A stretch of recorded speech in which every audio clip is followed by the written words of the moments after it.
आज की वीडियो में कक्षा 10 गणित यूपी बोर्ड का एक इम्पॉर्टेंट प्रश्न देखने वाले हैं। प्रश्न 4 नंबर में पूछा जाता है।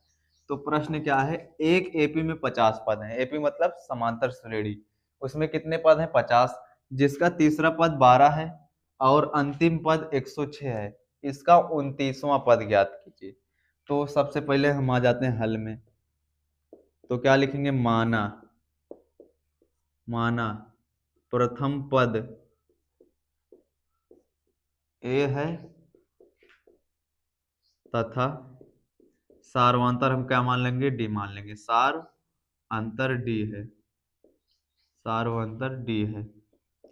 अब देखिए बोला क्या है, जिसका तीसरा पद यानी कि A3 कितना है?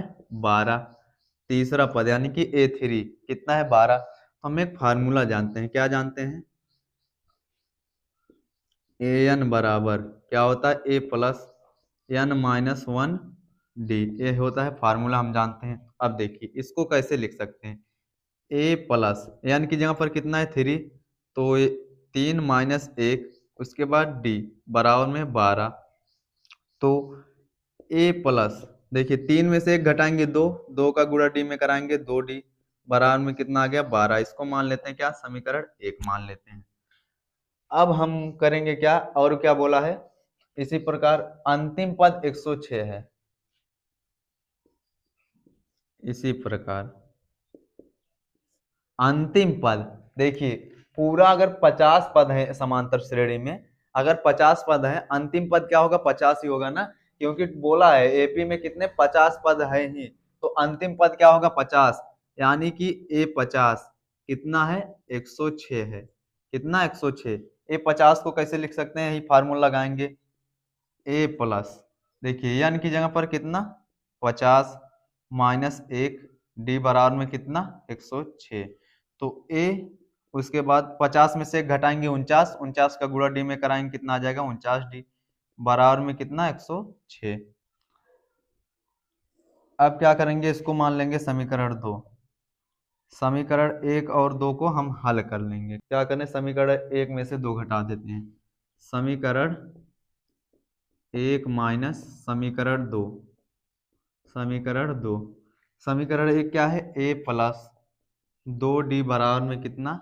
12। ये क्या है? समीकरण 1। उसके बाद समीकरण 2 क्या है? ए प्लस 49D बराबर में कितना है? 106। समीकरण 2 है।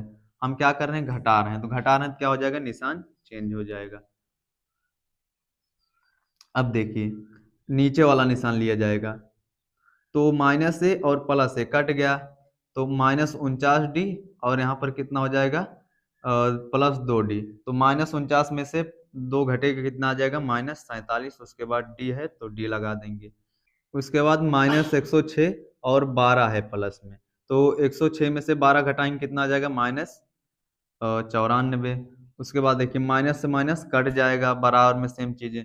तो 47D बराबर कितना आ गया? 94। तो डी बराबर देखिए 94, इधर 47 गुणे में इधर आके भाग में हो जाएगा 47। तो 47 से कम 47, 47 दूना कितना हो जाएगा? 94। तो डी का मान कितना आ गया? 2। डी का मान कितना आ गया? 2। अब हमें ए का मान नहीं पता है, ए का मान भी नहीं पता है, तो डी का मान किसी भी समीकरण में रख दो, समीकरण 1 या 2 में। तो चलिए मैं 1 में रख लेता हूँ। क्या लिखूंगा? डी का मान, डी का मान समीकरण 1 में रखने पर, समीकरण 1 में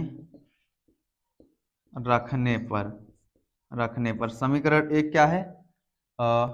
ए प्लस 2D बराबर कितना? 12। ये क्या है? समीकरण 1 है। अब हम क्या करेंगे? देखिए ए प्लस 2 गुणे डी का मान कितना है? 2 बराबर में कितना है? 12। तो ए प्लस 2 दूनी 4 बराबर में 12। तो ए बराबर देखिए 12, इधर 4 प्लस में इधर आके माइनस में हो जाएगा। तो ए बराबर, और 12 में से 4 गया 8 आ जाएगा। तो अब हमें क्या निकालना है? ए 29, यानी कि 29वां पद निकालना है। ए 29 ये हमें ज्ञात करना है। ए 29 को लिखा कैसे जा सकता है? ए वाला फार्मूला लगाएंगे। ए प्लस, यानी कि जगह पर कितना है? 29 माइनस में 1, उसके बाद डी। अब देखिए ए प्लस 29 में से एक घटाएंगे कितना आएगा 28, उसके बाद डी का गुणा कराएंगे 28D बराबर ए का मान कितना आया है 8 प्लस 28 गुणे डी का मान कितना है 2, तो 8 प्लस 28 दूना कितना होता है 56, 56 में 8 जोड़ेंगे 64, ये हमारा क्या आ गया आंसर 29वां पद, यही हो गया है।